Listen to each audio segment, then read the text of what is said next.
मैं सिख इतिहास पढ़िया सीगा, अच्छी तरह अध्ययन किया होया सीगा। ਉਹਦੇ ਵਿੱਚ एक साखी आउंदी है कि जब गुरु गोबिंद सिंह ਨੂੰ मुगल फौजा ने घेरा पा लिया, क्योंकि उन्होंने जुल्म की खातर तलवार चुकी सी, किसी कौम मजहब की खातर नहीं चुकी सीगी।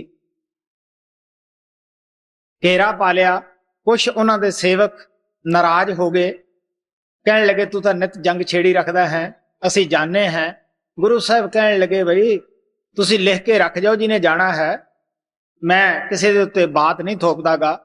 माझे दे जिहड़े सेवक सन वो लिख के दे गए कि तू साडा गुरु नहीं।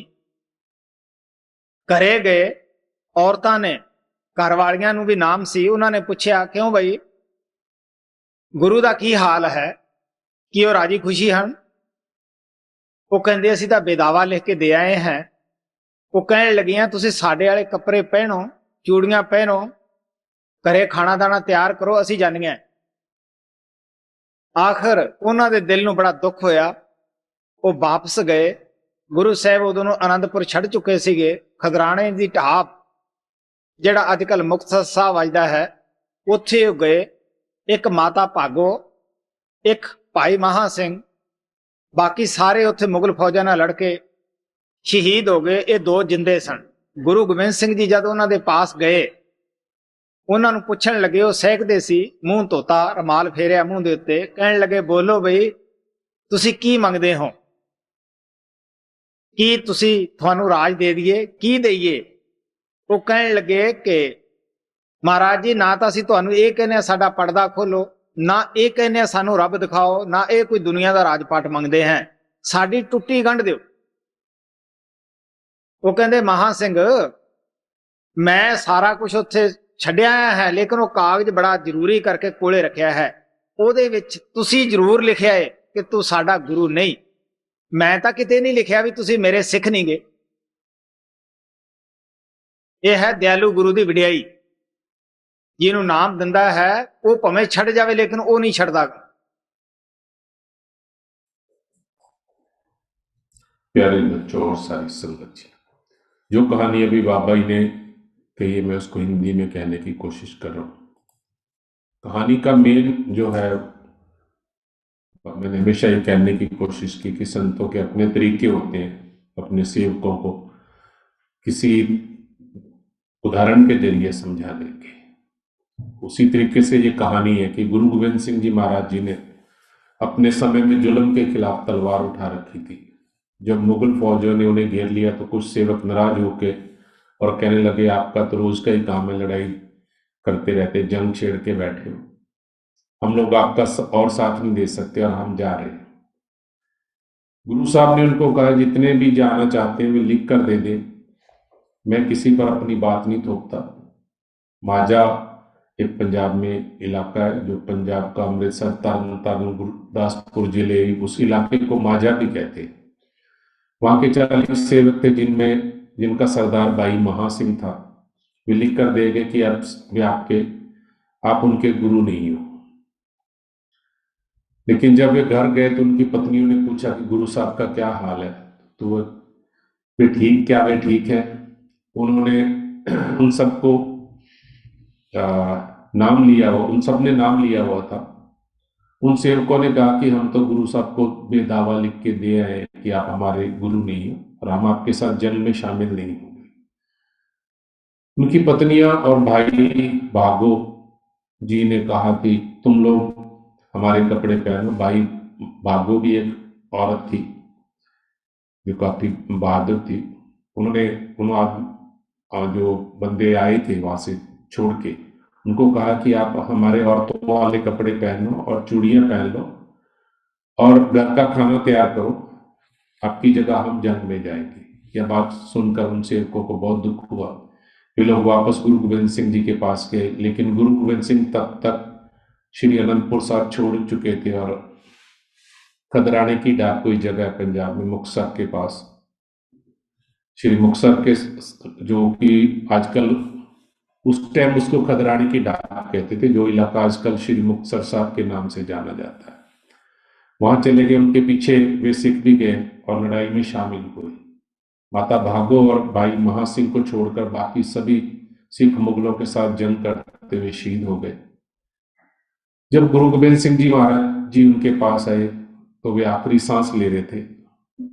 गुरु साहब ने भाई महासिंह का मुंह धोकर रुमाल से साफ किया और पूछा, बोलो आप क्या मांगते हो, आपको राज दे दें? उन्होंने कहा, महाराज जी न तो हमें आपसे कुछ और चाहिए, बस ना तो हम ये कहते कि हमारा पर्दा खोल दो, नहीं हम कहते कि हमें परमात्मा दिखाओ, नहीं दुनिया का कोई राजपाट आपसे मांग रहे। अब तो हमारी जो आपसे लगन टूट गई थी, जो हमने बेवकूफ़ी की है, उसको जोड़ दो। गुरु गोबिंद सिंह जी ने, महाराज जी ने जवाब दिया कि महासिंह, मैं अपना सब कुछ अनंतपुर साहब छोड़ आया हूँ, लेकिन वह कागज बहुत जरूरी था, इसलिए उसे अपने साथ लेके आऊं। तुम लोगों ने यह तो लिख दिया कि आप हमारे गुरु नहीं हो, पर मैंने तो कहीं नहीं लिखा कि तुम लोग मेरे शिष्य नहीं हो, सेवक नहीं हो। यही दयालु गुरु की वड्याई है। चाहे गुरु सेवक चाहे गुरु को छोड़ दे, गुरु जिन्हें नाम देते उन्हें कभी नहीं छोड़ते। इस कहानी से ये हमें शिक्षा मिलती है कि सच्चे गुरु कभी हमारा साथ नहीं छोड़ते, वे हमेशा हमारी रक्षा करते हैं, हमें गलत राह पर चलने से रोकते हैं। हमारा फर्ज बनता है कि पूर्ण गुरु पे विश्वास करें, जो वो कर रहे हैं, जो हमसे करवा रहे हैं, वह हमारी भलाई के लिए है। वह अपने सेवकों को पूरी तरह जानते हैं, उनकी क्षमता अनुसार उनसे सेवा लेते हैं। इसलिए हमें हर सेवा गुरु का हुक्म मानकर पूरे मन से करनी चाहिए और गुरु पे पूर्ण विश्वास रखना चाहिए। जैसा कि मैंने शुरू में कहा कि कहानियां एक जरिया है गुरु साहब महान गुरुओं का हमें सबक सिखाने के लिए, हमें प्रेरणा देने के लिए, हमें किसी न किसी जरिए हमारी गलतियों को समझाने के लिए वो उन्होंने हमेशा कहा है। इसलिए आज भी हम सबका फर्ज बनता है कि अपने गुरु पे पूर्ण भरोसा रहे, बुरे वक्त में कभी भी अपने गुरु से विश्वास ना हटाए। हमें नहीं मालूम कि हमारा भला किसमें है। बाबा जी ने बहुत बार ऐसी बातें कही है कि कई प्रेमी आते थे, जब हमसे भी कई बार ऐसी बात हुई है कि अगर तुम चाहो तो तुम्हें मिल सकता है, लेकिन तुम्हें नहीं पता कि सुख किसमें है। कई बार हमें लगता है कि नहीं, ये चीज हमारे लिए बहुत जरूरी है, लेकिन जब वक्त बीत जाता है तब हमें मालूम होता है कि नहीं, जो बाबा जी ने किया वो बहुत अच्छा किया है। कई बार हम बीमार हो जाते हैं और हमें बहुत बुरा लगता है, बहुत नुकसान भी होता है, पैसे का नुकसान भी होता है, लेकिन जब वो बीमारी का वक्त बीत जाता है तो उसके बाद में हम ये देखते हैं कि ये बहुत छोटे रूप में बाबा जी ने भुगतान किया, पता नहीं इसमें हमारा क्या नुकसान होने वाला था। अक्सर ऐसी वक्त पे, बुरे वक्त पे हम 2 मिनट में अपने गुरु का भरोसा छोड़ के अपनी चलाने की कोशिश करते, मन के बहकावे में आ जाते हैं। बाबा जी ने हमेशा कहा है कि गुरु मुनासिब मदद हमेशा पर्दे के पीछे करते। वो जाहिरी तौर पे भी उन्होंने बहुत मदद की और कर रहे हैं, हम सब इस बात के गवाह हैं, लेकिन हम बहुत जल्दी अपनी बात बाबा जी से मनवाना चाहते हैं, गुरु के आगे फरियाद करते हैं, सब्र नहीं करते। कई प्रेमियों का ये भी सवाल होगा कि नहीं, मुझे तो बहुत टाइम हो गया, मेरी बाबा जी क्यों नहीं सुनते? बाबा जी ने हमेशा कहा कि हर जीव के अपने कर्म है, लेकिन गुरु पर्दे के पीछे उन कर्मों का भुगतान भी करवाते हैं। सेवक का भरोसा भी कायम रखने की पूरी कोशिश करते हैं, ऐसी दया करते हैं कि सेवक मन के बहकावे में आके अपने गुरु को ना छोड़े। इसलिए हमें भी उन सेवकों की तरह, माँ सिंह और भाई भागो की तरह, माई भागो की तरह अपने गुरु से यही विनती करनी चाहिए कि हमें कुछ नहीं चाहिए, जो आप देंगे हमारे फायदे में हो, हमारे लिए वो सही रहे, वही हमें दे, और जब आप चाहें तभी दें। ऐसा सोचने से, ऐसा करने से, सिमरन करने से, बाबा जी ने कहा कि अगर सेवक अपने अंदर ये दृढ़ निश्चय भी करता है कि नहीं, मैं गुरु का बाणा मानूंगा और गुरु का कहा मानूंगा, गुरु कितने खुश होते हम नहीं समझ सकते। हालांकि उनके लिए ये चीजें बहुत मामूली हैं, लेकिन बाबा जी ने कहा कि आज सुबह भी एक कहानी सुनाई थी जिसमें एक लड़का मर गया था, तो वो उनका बेटा जाके उसकी बाजू पकड़ के उसको खेलने के लिए ले गया। तो उन्होंने कहा कि ये कुदरत के कानून के खिलाफ है, या तो तुम चोला छोड़ो या मैं चोला छोड़ूंगा। इसलिए बाबा जी ने हमेशा कहा है कि गुरु पूर्ण संत परमात्मा रूप होते हैं और वो कभी भी कुदरत के कानून का उल्लंघन नहीं करते। लेकिन बाबा जी ने ये बहुत बार हमारी जाति जिंदगी में हमने सुना और सत्संगों के जरिए भी सुना, और बहुत प्रेमी इस बात के गवाह भी है कि गुरु बहुत दूर तक जाके मदद करते हैं। वो सूली की सूल बनाते, बातें नहीं है, सच में सूली की सूल बनाते। इसलिए बुरे वक्त में जरूर भरोसा रखें, और उसके लिए बहुत जरूरी है जो सुबह शाम याद कराया जाता है कि चलते फिरते हर पल गुरु गुरु जरूर करने की कोशिश करें। जो प्रेमी ऐसा करते हैं उनसे अगर आप मिलें तो बात करें। फिर भी काल नहीं पीछा छोड़ता, फिर भी कहीं ना कहीं बाबा जी कहा करते कि कौवा चोंच मार ही जाता है। इसलिए बहुत जरूरी है भरोसा कायम रखने के लिए हर पल हर सांस के साथ जो सुबह शाम याद करवाने की कोशिश करते हैं कि गुरु गुरु करें, सिमरन करें। बच्चों के लिए भी बहुत जरूरी है। आजकल बच्चों का जो भविष्य है वो बहुत खतरनाक मोड़ पे है। आज की ये मल्टीमीडिया और ये सब चीजों में इतना बच्चे फंस रहे हैं, और खास करके बच्चों से जरूर ये विनती करूंगा, मैं काफी टाइम से ये बात कहने की कोशिश कर रहा था कि बच्चे दुनियावी जो सत्संगी नहीं है उन बच्चों का मुकाबला ना करें। बच्चे गलत उदाहरण पेश करते हैं, गलत बातें करते हैं। सत्संगियों के बच्चों का फर्ज बनता है कि वो बच्चे बाबा जी के हैं, उनको सत्संग में सत्संग सुनते हुए बाबा के कहे अनुसार अपनी पढ़ाई करनी है, अपनी जिंदगी जीनी है।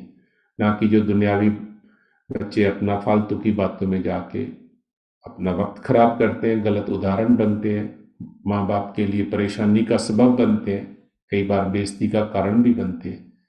इसलिए सभी बच्चों से मैं जरूर ये कहूँगा कि आप आजकल के मीडिया पे जाके अपनी ना तो ऐसी फोटो डालें, ना दूसरे बच्चों की तरह आप बुरी हरकतें करें, ताकि अगर सत्संगियों में पता चलता है, माँ बाप को पता चलेगा तो उनका दिल दुखेगा, बाबा जी भी खुश नहीं होंगे।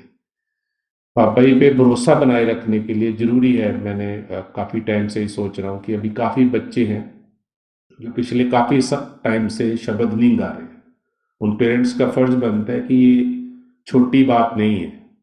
आप संडे के दिन बच्चों के लिए एक घंटा जरूर खुद भी निकालें और बच्चों को भी ये प्रेरणा दें कि आपको सत्संग में बैठना है, शब्द जरूर गाना है, ताकि बच्चे जुड़े रहें, वो अपने गुरु की बात सुने। वो अगर मुंह से शब्द गाते हैं, चाहे उनको उसका भाव नहीं पता, लेकिन वे अपने गुरु के आगे फरियाद करते हैं, वो फरियाद जरूरी है ताकि वो गुरु के उस कवच में रहे, गुरु के उस दायरे में रहे, रोज बातें सुने। अगर एटलीस्ट सत्संग वाले लास्ट संडे के दिन तो उनको जरूर ये शब्दों का वक्त जरूर बच्चों को अपने साथ बिठाए और उनको शब्द गाने के लिए प्रेरणा दें, ताकि हमारे बच्चे गलत रास्ते पे ना जाए।